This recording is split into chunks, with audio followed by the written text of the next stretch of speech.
नमस्कार, मैं अभिषेक उपाध्याय। आप देख रहे हैं टॉप सीक्रेट। क्या उत्तर प्रदेश में 90 का दशक लौट आया है? 90 का दशक और आगे बढ़िए 2000 का दशक ये फिर से वापसी दे रहा है। ब्राह्मण बनाम ठाकुर, वो भी खुलकर। आप समझ गए होंगे घटना कानपुर की है, लेकिन जो आपको समझना है वो उससे भी कहीं ज्यादा महत्वपूर्ण है। कानपुर में HDFC बैंक में खुल करके ब्राह्मण बनाम ठाकुर हुआ है, मगर कहानी उसके आगे की है।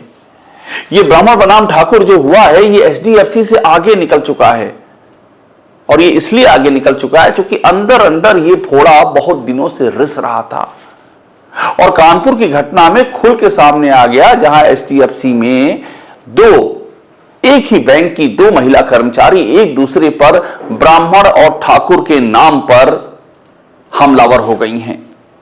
एक कह रही है ब्राह्मण होने पर गर्व है और एक कह रही है ठाकुर होने पर गर्व है, और दोनों ही हमलावर हैं। और बहुत चर्चा इस स्टोरी की, लेकिन इस स्टोरी ने बीजेपी के होश फाख्ता कर दिए हैं। और मैं आपको बता रहा हूं कि ये परेशान करने वाली बात ये है कि ये बीजेपी के अंदर एक असेसमेंट था कि ये चल रहा है। सबसे इंपॉर्टेंट बात मैं आपको बताऊं, जब से चुनाव नजदीक आने के बाद एक तरह का आकलन शुरू हुआ कि हम 27 में कैसा करेंगे बीजेपी के अंदर, सूत्रों के मुताबिक तो सबसे बड़ी जो समस्या आई वो यही आई कि ये फॉरवर्ड कास्ट ये कहां जा रहे हैं जो हमारे साथ बंधे हुए थे। क्या ये हमारे साथ यूनाइट होकर के खड़े हैं? क्योंकि बीजेपी 2024 में धोखा खा चुकी है।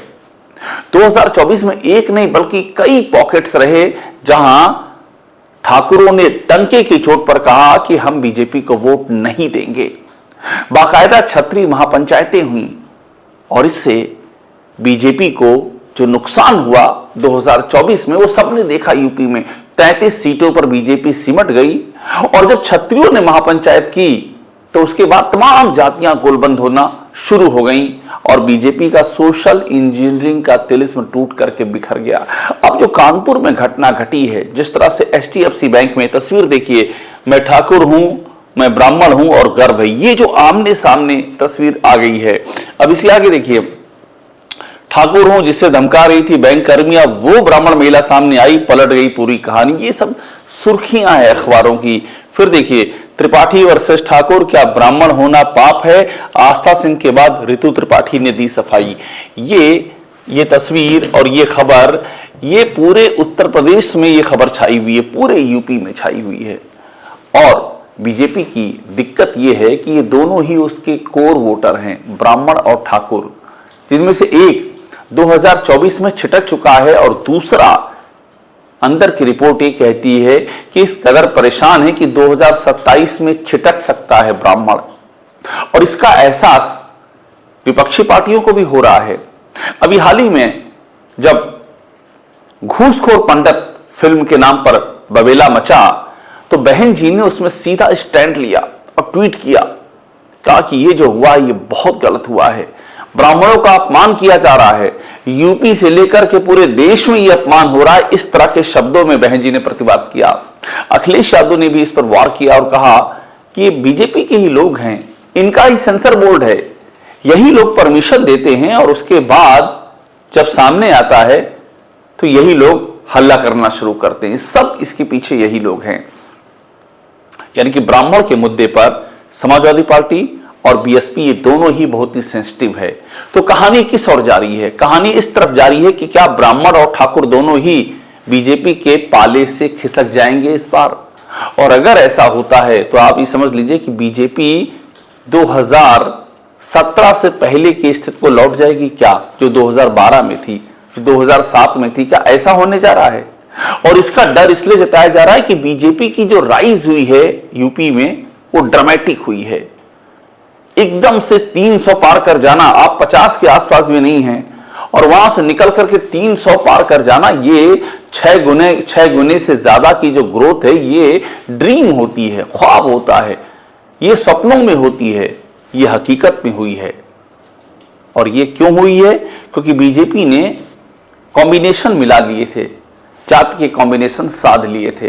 अब खतरा इस बात का है कि अगर ऐसे छिटकना जारी रहा, ठाकुर 24 में छिटक चुका है और ब्राह्मण अगर 27 में छिटका तो आप सीधे वहीं गिरेंगे जहां से आप उठे थे।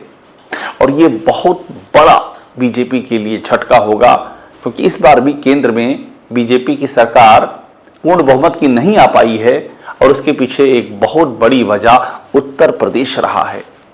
तो बीजेपी बहुत बेचैन है इस घटनाक्रम से। आप लोगों को यह घटनाक्रम तमाम जगहों पर दिख रहा है, लेकिन इसके पीछे क्या चल रहा है वो यहां बताने की मैं कोशिश कर रहा हूं। इसके पीछे स्थिति यह है कि लखनऊ से लेकर के दिल्ली तक और आरएसएस तक में इस बात को लेकर के बेचैनी है कि ये कोर वोट बैंक उनके हाथों से खिसक क्यों रहा है। और बहुत सारी बातें जुड़ रही हैं। देखिए, वो कहते हैं ना कि ज्वालामुखी होता है, एक दिन लावा फट जाता है और जब वो लावा फट जाता है तो फिर आप उस ज्वालामुखी के प्रवाह को रोक नहीं सकते हैं। यूपी में ब्राह्मणों के साथ में अत्याचार की घटनाओं की बाढ़ सी बताई जाती है, बाढ़, और घटनाएं सबको रटी हुई हैं।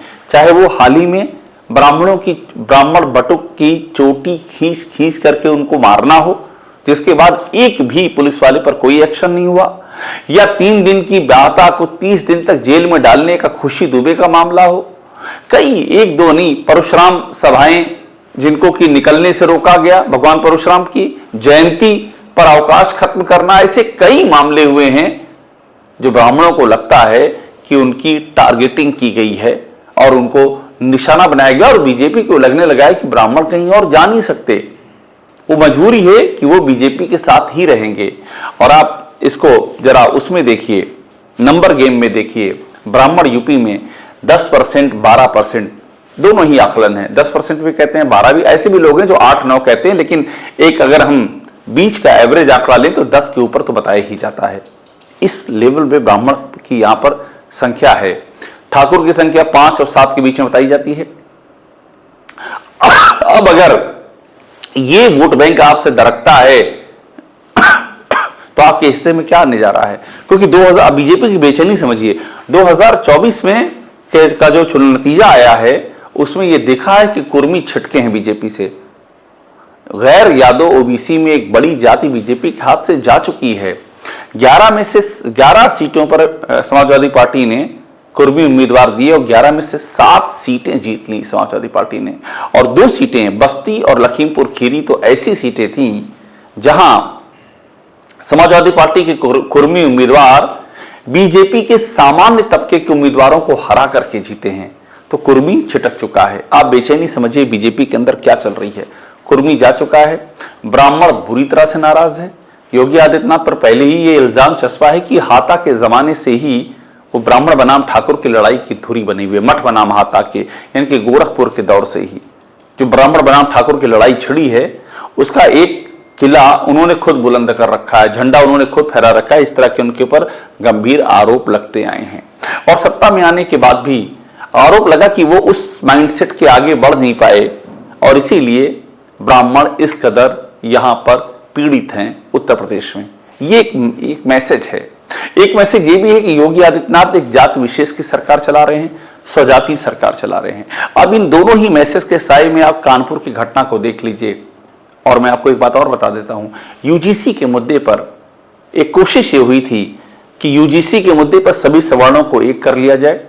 और यूपी में एक खास बात यह भी हुई थी कि अंदर खाने में ये जो सवर्ण हैं, जो ब्राह्मण, ठाकुर, कायस्थ, वैश्य जो इकट्ठे हुए थे, ये योगी की जय जयकार कर रहे थे और दिल्ली पर वार कर रहे थे।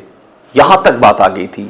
और अंदर खाने में यह भी रिपोर्ट आई कि इसके पीछे भी एक सोची समझी स्ट्रेटजी थी कि दिल्ली के खिलाफ लेकिन यूपी की जय जयकार। इसमें कहीं कोई इशू, कोई दिक्कत नहीं थी।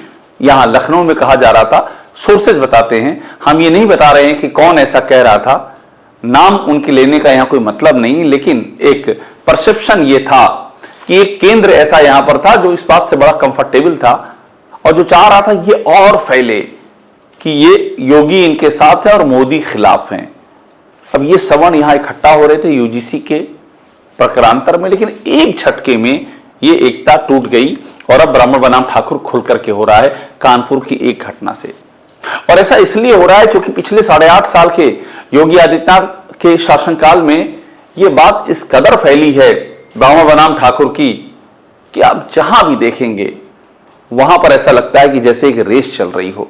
अभी हाल ही में, और ये एक अलग अलग जातियों में भी ऐसे चल रहा है, दिल्ली में एक चुनाव होते हैं, दिल्ली में कॉन्स्टिट्यूशन क्लब का चुनाव होता है, वहां संजीव बालियान और बनाम राजीव प्रताप सिंह रूडी लगते हैं। वहां भी ये हो जाता है कि राजीव प्रताप सिंह रूडी को जिताने के लिए यूपी से राजपूत ताकत का एक पूरा झोंका जा रहा है कि उनको जिताना है और संजीव बालियान जो कि जाट है उनको हराना है। तो जहां कहीं भी ठाकुर का सवाल आ रहा है, सत्ता ऐसी अलाइंड दिख रही है उसके साथ में कि फिर ऐसा लगता है कि मामला पार्टीबंदी का हो गया, ऐसा प्रतीत होता है। यूजीसी के सवाल पर फायदा यह हो रहा था कि ब्राह्मणों को साथ लेने की कोशिश कर ली गई थी कि हम दोनों ही विक्टिम हैं और दोनों साथ आ जाते हैं, लेकिन वो एकता बड़ी ही फ्रेजाइल थी। फ्रेजाइल क्या यानी कि बहुत ही नाजुक थी वो एकता, और जैसे ही एक झटका लगा जो कानपुर में एचडीएफसी बैंक का झटका है, वो एकता टूट गई है। और अब खुल करके सोशल मीडिया पर, जमीन पर चर्चा हर तरफ हो रहा है कि आपने पक्ष सुना ठाकुर का, अब सुनिए ब्राह्मण का पक्ष। ठाकुर सही है, ब्राह्मण गलत है, ब्राह्मण सही है, ठाकुर गलत है। ये जम करके शुरू हो गया है और बीजेपी को इसी बात का डर है। जो बीजेपी की ग्रोथ यूपी में नहीं हो पाई है, उसके पीछे एक बड़ी वजह यही थी कि अपर कास्ट में ही आपस में लड़ाई चल रही थी और उसका मेन सेंटर गोरखपुर रहा है। वही गोरखपुर जहां योगी आदित्यनाथ जहां से आते ही नहीं है, वो इस लड़ाई में एक पार्टी भी रहे हैं। कल्याण सिंह की अगुवाई में जब पार्टी ने इसे तोड़ा और बैकवर्ड लीडरशिप आगे आई और उसको हिंदुत्व से जोड़ा गया, तो एक बड़ा ओबीसी तबका साथ में आया, राम के नाम पे दलित तबका साथ में आया और राम के नाम पर ये सवर्ण एकता भी निकल करके सामने आई और बीजेपी ने अपने दम पर सरकार बनाई। वो साल 1991 था। उसके बाद से बीजेपी अपने दम पर सत्ता में आने की तमाम कोशिशें करती रही, मगर वो कामयाब नहीं हो पाई। और अब 2017 में जब बीजेपी अपने दम पर आई तो कोशिश यही की गई कि ब्राह्मण ठाकुर के साथ में जो पिछड़ी जातियां हैं, जो नॉन यादव ओबीसी हैं, जो नॉन जाटो दलित हैं, उनको एक सूत्र में पिरोया जाए। लेकिन 8.5 साल के योगी आदित्यनाथ के कार्यकाल में ये सारे सूत्र बिखर चुके हैं। बीजेपी की जो उम्मीद थी कि जो बेस वोट है, हर पार्टी का एक बेस वोट होता है, समाजवादी पार्टी का यादव मुस्लिम बेस वोट है, बहन जी का पार्टी का दलित बेस वोट है, ऐसे बीजेपी का भी कहा जाता है कि ब्राह्मण क्षत्रिय बनिया ये सब बेस वोट हैं। अब उसी बेस वोट में सेंध लग गई है। कानपुर की घटना इस बात का जीता जागता प्रमाण है। चुनाव बेहद ही नजदीक है और यही बीजेपी की सबसे बड़ी दुविधा है कि कानपुर की ये घटना एक ऐसी दरार का मैनिफेस्टेशन है जो दरार बीजेपी के चुनावी भविष्य में साफ तौर पर सेंध लगाती हुई दिखाई दे रही है। टॉप सीक्रेट देखते रहिए, लाइक कीजिए, इसे सब्सक्राइब जरूर कीजिएगा।